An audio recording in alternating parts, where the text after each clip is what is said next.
What to do, gang? It's your boy Duna Love. And your girl Jay. Yes, we got the same clothes on because yes, we're in the same spot because yes, this is the same day. Anyways, we're killing time. Yeah, I got an hour, so I'm trying to bust out some videos.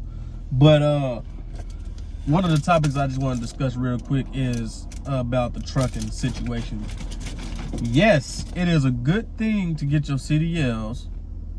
It's not meant for everybody. You know what I'm saying? Everything is not for everybody. A lot of people been like, why you quit trucking? You tripping, you this, you that, you making good money, this, that, blah, blah, blah, blah, blah. Yes, it is good money sometimes, not all the times. It's a lot of behind the scenes stuff. There's a lot of BS behind the scenes. I experienced it for, a year and a half. Mm-hmm. So I got to see the wintertime and the summertime.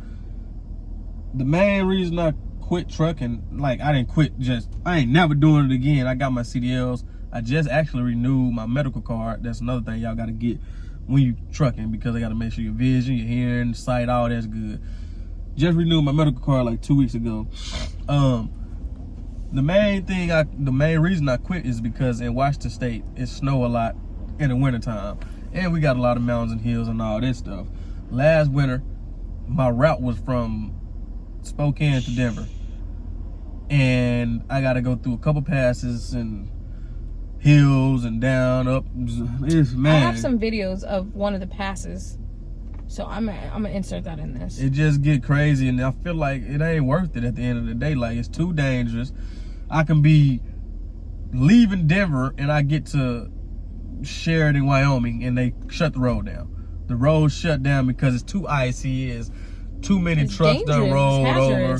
It can be 2-3 days the road shut down, and I'm way over there, away from my family, in the truck. What if my fuel low? Once I had to turn around because I was sitting there so long, turn around and go fill up, and I still had to sleep overnight in that spot. That's one reason. It's too dangerous for me in the wintertime. I feel like if I was down south somewhere, maybe it'd be way better or different, whatever the case may be. I'm sure it is. But another thing is how much time I be gone, because my route was supposed to be local, but of course you ain't gonna have local routes all the time. Sometimes it ain't no work, so you gotta go further out. But I didn't want to do that, so I'll be gone weeks, months at a time, and then come back for a day, be gone 2-3 weeks again. Yeah, we can talk on the phone, but there's just so much you can do on the phone. You need that physical, and I need to be in person with my people. I'm real big on my family time, my kids. I see them every day, so waking up in the truck by yourself for weeks and months at a time, messes with your mental. Yeah, it messes with your mental. I started getting depressed, and I ain't never been depressed. I always dealt with it and kept it pushing, but it was I was getting to the point I ain't know what to do, so I ended up quitting. I quit twice, the same job. I knew Duna was getting fed up with it because I used to go with him on a lot of the faraway trips, and I started noticing he was getting fed up with it by for one, you drive all damn day, all day from sun up to sundown. You driving and most of the time you want to, or you have to, so you can beat the deadlines, because you have a time frame and you only have 12 hours of driving. Or is it 11? 12? 11? You only have 11 hours of drive time. So once that time's up, you just stop wherever you at, and that's it. And how I started noticing he was getting fed up with it is he'd be driving. It's hard for me to stay up, and I ain't even gonna lie to you. So I'd be asleep, but I'll wake up and I'll hear him just tired of it. Or he'll ask me, we'll be in Denver, he asked me, you think I should go back to cutting? You think I should do something else? Man, I don't know about this driving stuff. And I started noticing, because he's really he's a strong-minded person. When he's stuck on something, he's stuck on it, and so for him to second guess it or think otherwise, I knew this not gonna be forever. Which, it was cool. He was a car hauler, and so he got to see new cars, and that stuff was interesting. I feel the first 6 to 8 months was cool, because it's new. Mm-hmm. You get to see new cars, drive them, learn them, going to new places. But once you go to a same location, a far one at that, all the time, you be yeah, nah, bruh. Because Denver is long. You know that feeling you get when you man, I done made it. Woo, I'm here.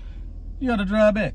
And you like, damn. And it's different. Like in a car driving, you can get there a little bit quicker. You don't gotta stop. You keep going your own pace. But not in a big truck. You gotta stop. You gotta get gas. You gotta pull over. You gotta take a break. Something might mess up on your truck. You gotta repair. Wait for a mechanic. It's just so much that goes into it. And even the company, like, oh, you might be on your way to come back to town, and they'd be like, oh, turn around and go get a vehicle and then come back. So now you gotta come turn. You know, like.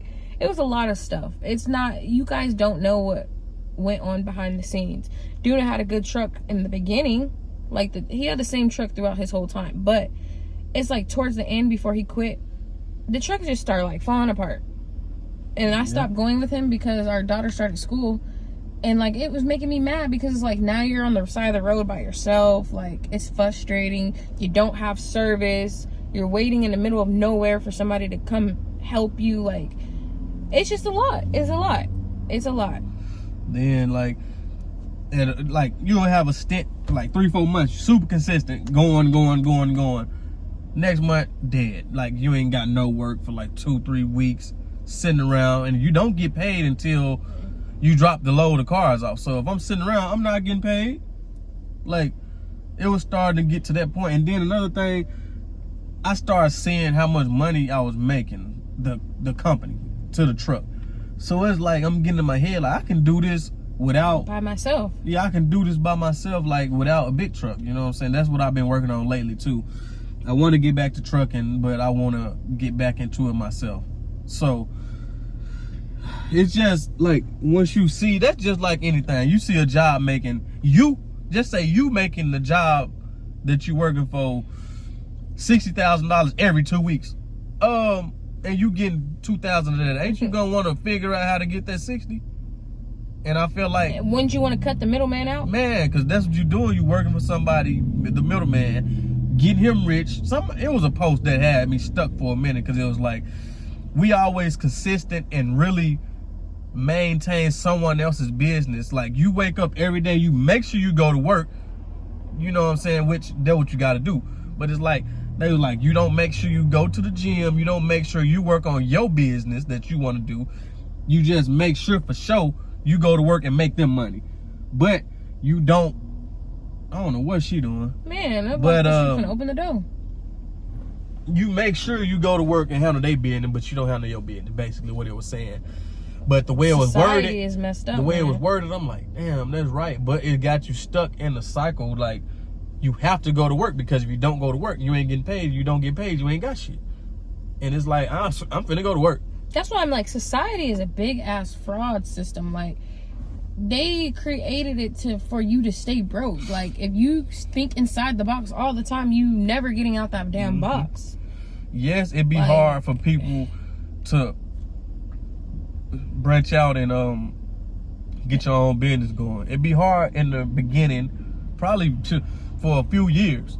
But if you be consistent like you were for somebody else, you're gonna start seeing progress. Like, you gotta jump out and have that faith that I can do it. You gotta leap. You gotta jump off the porch and see what you can do for yourself. Because a couple things I felt like I had it. I'm like, okay, I got it. But then it's something that like, I'm gonna try something else. It's always, I'm trying to reach the next level with money, which I have progressed a lot, learning how to make more money. But it's like, I just need to do it myself now. I done work for people and I seen the inside. So it's like, I know what I need to do. Now I'm at the point to where it's like, I just got to get my money up, and then I can, I feel like next year, because I was trying to do it this year, found the trucks and trailers and stuff, but it's like, if I go get the trucks and trailers and stuff, I'm gonna be broke, you know? And it's like, I don't want to get the truck and trailer, then I can't even put gas in the truck because I don't got no money type thing, you know? Get yourself in a bind. Yeah, it's like, yeah. And then, like, you don't get paid right away every time. Some company, like, you go ship for, it might take 2 weeks to send your check out or a month to pay you. By that time, you done racked up a couple drops, you know? Yep. Am I making sense? I think so. I understand it because I was like in it. Yeah, you know that's what I was like, finna say too. Another thing is like, a lot of people don't understand what I be saying and what I'm talking about because you haven't experienced or done it. And that's another thing, when I be trying to tell people and get them on board with it, because they be like, I want to do it, I want to do it. Yeah, it's a good thing to do and have because you can make more money. A lot of people don't understand. Hot shotting is one thing that I'm trying to do. And we did both. If you do hot shotting, even if it ain't your, well, I feel like you should do it like yourself to do what I'm trying to do. Yeah. Because if you hot shot and you've been trying to go to Florida just to kick it, and we live in Washington State, find you some routes, right, that's going from Washington State towards Florida. You can drive, make money the whole way there. Drop here, drop here. Once you get to Florida, you can chill a couple days while making money. You can even do some local runs. Chill down there or take a couple days off, go to Florida, chill, see how it is, vacate. You can be on vacation while working still. And then on the way back, I want to go to Cali. Find route from Cali, be all the way down south, all the way to Cali. Go to Cali, come back home. You know what I'm saying? Like, a lot of people don't look at it and understand what I'm trying to tell them. It's easy to vacate and work doing the hot shot truck and stuff because you pick what you want to do. Make your own schedule, what I'm saying? Your own routes. You picking your own routes. And that's another thing that irritates me. Like, I be hearing doing a talk with some men about this, and they be like, "Oh, I know, but what you should do?" Like, how you gonna tell me what I should do when doing experience both? I've experienced the paperwork side of the Hey, little baby. Yeah, she's cute. Or is it a boy? Oh no. A girl. I experienced the paperwork side of hot shotting. Simple. So I knew how much money we were making for loads. Thing. Like the same thing as big trucks. The dispatcher is doing the paperwork just like what you were doing. You can be the dispatcher. My wife can be on the load board while we ride. She oh, I found a load 200 miles that way after we go. And that's another thing. You can pick up partial loads. You don't have to, like, if your trailer not full, you can pick up a car here, a pipe over here, a sign over here, and a little four-wheeler or something over here. That's like 5 drops. We did a scissor lift. Do you guys know what a scissor lift is? If you don't, Google it. We did a scissor lift so we live in Washington. Spokane, Washington. We took a scissor lift from Spokane, Washington to, I can't remember the exact place in Montana, but to Montana. No, that wasn't a scissor lift. There was the scissor lift was like Wenatchee or something. Oh yeah, okay. So yeah, we took the scissor lift to Wenatchee. It's still Washington. Probably like 2-3 hours away. For what? 14? Something like that. 14,000 or something? Nah. Or 1,400. Yeah, I think that was 1,400. What you talking about was that what they call it? What? The forklift. The forklift. No, it wasn't a forklift. It was something like that. It was the thing that goes way. That's the forklift. Oh, okay. Yeah, it was a forklift. Somebody bought one off of Marketplace. He buy them and fix them, and then he find people to buy them, and then they ship them out. So we went and picked up a forklift. The forklift ain't nothing but like 1,500 pounds, 2,000 max, and it only probably 6 feet long. Yeah. If that, you know what I'm saying? 6 feet long, 6 feet wide, if that. I'm just approximately. And then we had a 40-foot gooseneck trailer. We took that all the way to Montana, like 3 hours away by like St. Regis, in that area. Took it over there, and dude bought it for $14,000 cash. The dude wanted us to bring the cash back. The dude like, can I record you counting the money? Yeah, that's cool. Record. Counted the money. I got back, got paid. Easy little quick turnaround trip. You know what I'm saying? 3 hours there, 3 hours back. But picture there no middleman, and you collect 14,000. You know what I'm saying? Instead of, you know what I'm saying? Or okay, you get a percentage of the 14,000 because it's not your money directly. They paid you for the load, and then you know. But just picture if you cut the middleman. But what I was getting to is like, I don't like when people try to be like, oh, I hear what you're saying, but you should do this. No, don't try to deter what I'm trying to do when I told you what I'm trying to do. Because at the end of the day, I done it. You haven't. Or people be like, oh, you don't need no diesel truck. You just get a gas truck. Or, oh, no, you should get an old-ass 18-wheeler. Nigga, there's things that all go into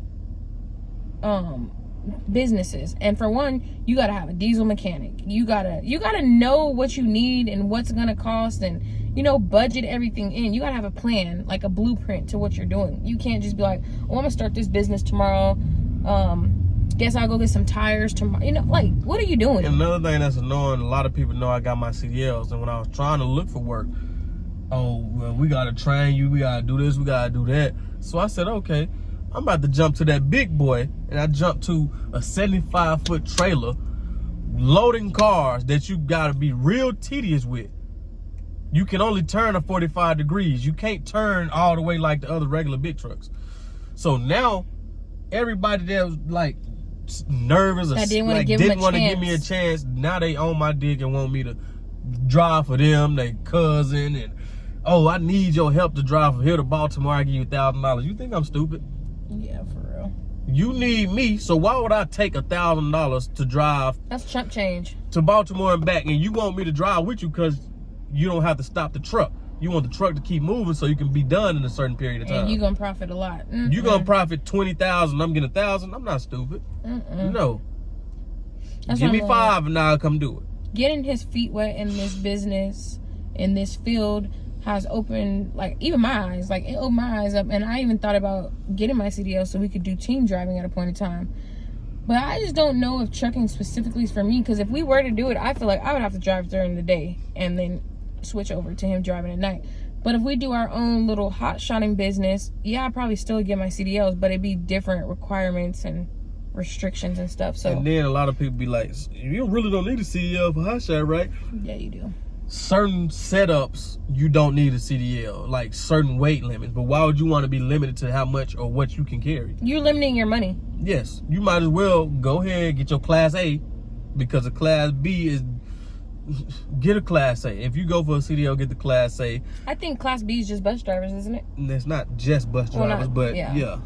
And I would suggest, if you don't know what you're going to be doing, get your hazmat and tankers. Because I knew I wasn't going to be doing hazmat and tankers, which is hazardous material like gas and oil and stuff like that. I think you get a higher pay, and you get a different, it's just a different endorsement on your license. But it's just a better option to have, I feel like, in my opinion. Would you ever, like, really considering it, would you ever do hazmat?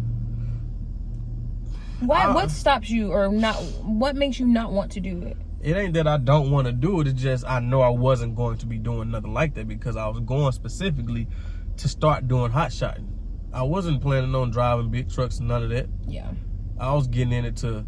We had met, or one of our friends, she doesn't live here now anymore, but she was telling Duna, like, yeah, I know this dude that works with this good company, and our cars got on not easy, because he had a CDL. And that's another thing that'll separate you from, like, out of the bunch. If it's a whole bunch of people applying for the same job, of course you're not gonna, they're gonna pick you first because you have something that's not common, like, you know? The job I'm at now is, which is road construction.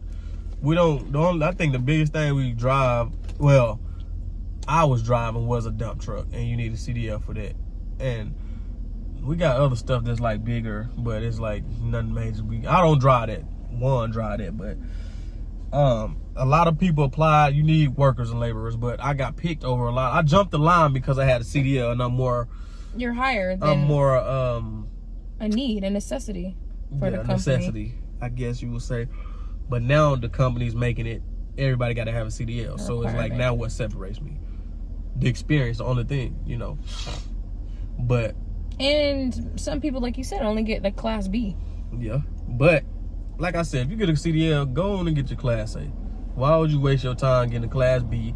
Then you go to a job that requires a Class A, or say you move and you trying to get a specific job, but you need a Class A. You should have went ahead and did it the first time. You know, now you got to go back to school and learn more. Yeah, it all makes sense. Because at school, you drove a truck with no trailer on the back. And that's another thing. I feel like they don't really fully prepare you, because they don't show you in the snow. You're driving in a yard. You're not driving with traffic. We do drive with traffic, though. But, like, not with a trailer. We did. You did? Yeah. It's empty, what was the length, too? A regular, I forgot the length, but it was a regular big truck. It was smaller than 75 feet, though, right? Yeah, but we had a small one and a long, the regular one. I think the small one was like 30-some feet. I can't remember. I don't even remember what the regular size is no more. I'm just saying that because I feel like schooling in anything, really, it just shows you the basic of the basic. It don't really prepare you for when you actually go and do something. It kind of does, but not to an extent. I feel like they should have showed us night driving, and they should have showed us the difference between heavy and light loads. I agree. Because your truck, like anything, you can feel it when you're riding, the difference. It just operate differently, heavy and empty. But what would you rate car hauling on a scale of 1 to 10? Like 1 being just a horrible ass job, 10 being like, I go back to it. It was cool, good pay, whatever. I liked it. It was up there. Like I said, it was just the inconsistent work sometimes, the truck breaking down, and then long hauling. I'll give it like an 8-9. Like, I'll do it again, but not in Washington State. Because I don't, or if I did it in Washington, I'm only doing it in the summer. Because I didn't like how it's too dangerous to me. Yeah, especially dangerous. Our weather conditions. Oh, it's too dangerous. I don't like that. And then the thing last year, it was like raining, and then it'll freeze, and you're literally driving on ice, and it's a big truck. Mm-hmm. You loaded with cars. You try to stop, you still sliding because of the weight. The longevity is just pushing you. So like, it was a lot of stuff that I noticed. Like, we got stuck a couple of times. What else happened? The tank, one of the hoses bust. Hydraulic hose. Like, it was just like a whole bunch of little stuff. Then like my pedal, I'd be going and it'd be like, shut truck off, shut engine off now. I'm like, what? So I don't got no gas. I'm going up a hill. I'm pressing the gas. It's not doing nothing. It's losing power. So I need to try to shift down, but I can't rev it up. So I throw it in neutral, let it cruise, and let it slow down. Yeah, it was. Turn the truck off, start it back up, it's still doing it. Turn it off, turn it back on. Now to go, like, get down the road 10 minutes to do it again. So the boss is like, he finna take the engine out and replace the internals. Now what am I gonna do? I'm sitting around 2, 3, 4 weeks. Like, I can't work like that. Yeah. My bills don't stop just like yours don't. And so that's something to keep in mind if you do think about starting a business pertaining to 18-wheelers. You gotta have a diesel mechanic or somebody that knows what they're gonna do. If you're doing your own business. If you're doing your own business. If you're working for a company. 9 times out of 10, they and then I feel like, yeah, you might think you know exactly what you finna do when you get out, but you gotta bounce around to see what you like. In my opinion, you need to bounce around to see, like, oh, okay, this is what I like, this is what I don't like. I'm gonna go back to this because I done seen it ain't worth it over there, you know. And finding a good boss is another thing. Like, my boss was good. Like, he was cool. I feel certain things I didn't like, but overall he was the best that I've experienced. He was pretty understanding to certain situations for the most part. Except like when family I got stuff events to do, and stuff. He tripping, but yeah. But overall, it was good. How do you feel about road construction? It's easier than I thought. It's just the learning everything. Like, and then that's another thing. When I was trucking, I was the one loading the cars. A lot of people like, you load them too? Yes. You go find them because you got on your phone, you got an app and you got every car that you got to pick up. You got to take pictures of every car, every damage on the car. Take it, load it on the truck. Bag the first one on is the weight thing. That's why you bag it on. A lot of people don't understand. You bag it on, then you gotta like know where that car is going. Like, if that car is the last drop, you put that on first. You know, you gotta like and the puzzle it on. Like 5 cars going in one spot and then 4 going in a different spot. Put them 5 closer to the front or home first. The 4 cars going last so they can be off first. You know, and it's nerve-wracking doing that because like you're driving on ramps and not necessarily like high in the air, but high enough. Like if you off a little bit, you're gonna mess the car up. You know, or the truck. Now, if you too close to the beams, like you're gonna hit it and mess the car up. And then it's like when you mess the cars up, it's taking money away from the company for you guys to get paid. So it's like, be mindful of that. Weather conditions. It might get super cold. The window could crack. That happened to me like 2-3 times. Like, we riding from Vegas and we come to Washington and it's freezing, and my window in the back busts like somebody threw something through it. That happened like 2 or 3 times. Rocks hitting cars. Some people are tedious, like they'll go examine the car with a light, like. Hey, you know what else was happening a lot? The gas tank covers. Oh my God. Kept flying off. Like we bag a Ram or It's not F-150 backwards on the top, like right here over the cab, like right here. And you know the tank Cover. is like the wind coming from this way, so it's like opening the tank up. So it'll like tear the cover off the tank, and that's a damage. You gotta, that kept happening to me. But somebody was like, put tape on it. But you're not thinking about that, because when you get in the groove, you take a picture, boom, loading them up, strapping them down, driving. Even antennas, if you don't tuck them in the windows, they fly off. Man, I'm like, I learned some stuff. I'm like, and then one time, you said your boss was like, if you get like a little scratch or something, take WD-40. He put me on. Like my tire was tips. flat on one of the trucks I put on, and I was bagging up, and the truck was like slide, and that like hit the pole. It didn't like dent it, and then it like scratched it because I like slid over. I didn't know I was on the pole, and I was bagging up. And then I like was like, I'm a little too close, so I pulled up. Then I back, cause going in the bottom, I got a video of how I was loading them trucks too. There so she go. Go look on my page and find when I had to load that truck up. But I slid over, then I pulled back up, and then I like adjust over here more, so when I do bag up, it slide in the right spot. I got off and the whole side was all white. And I'm like, damn, and the truck was like burgundy. So I called my boss, let him know I damaged one of the trucks, pulling it off. He's like, if it's not too deep, put some WD-40 on the cloth or towel or something and see if it'll come out.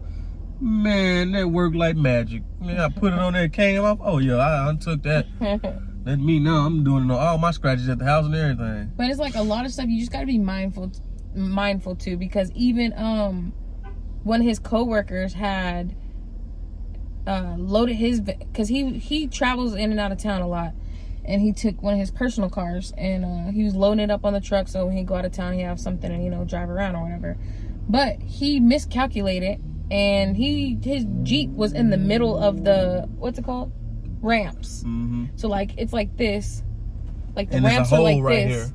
And he show him how the car was. He like bagged up. I got a picture. I'm gonna try to find it. I think I got a picture or a video. Do it like this. He was like this in the hole in his personal car though. It messed that mug up. And then like his tire fell down, and it was like hooked under the ramp at the bottom. It was crazy. They had to get 2 tow trucks to pull his Jeep off of there, and it wasn't even that high.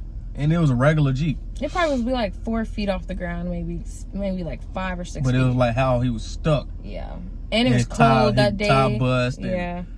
But it's like going through this type of stuff, you got experience, you know what to do, what not to do, And I'm glad that you got to like experience it and see like, okay, if I do decide to car haul, I can do it on my own terms. Or if I do decide to hot shot, I can do it on my own terms, not underneath somebody. So just be mindful of that and be open. Don't be like, oh, I'll never car hard. Like, don't say it like that. Don't be big-headed once you learn it and try to act like you know everything, because be open-minded. Yeah, I met this dude in Texas, and I already knew, because the truck I put on was super close and my ramp was like crooked and I was bagging off. But when I got my mirror past a certain point, I was gonna turn and back off, but he was like trying to assist me and make sure I had it. And he was like, he liked how I was, and he just met me because I wasn't, oh, I got it right, I know what I'm doing, and I don't need your help. Yeah, you just take criticism too, corrective criticism, help, like, you know what I'm saying? And like, some people tell you because they've been through it, they know. Yeah, he like, I've been doing it for like 20 years, so I was just trying to give you tips and tricks and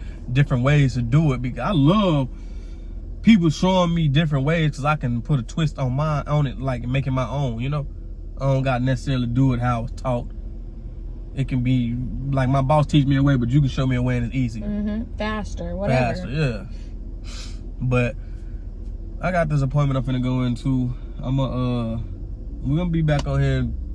Comment below what y'all want to hear or see. We got a couple ideas, but we're about to give you guys these vlogs. We're in that mode, so come on with it. Gang.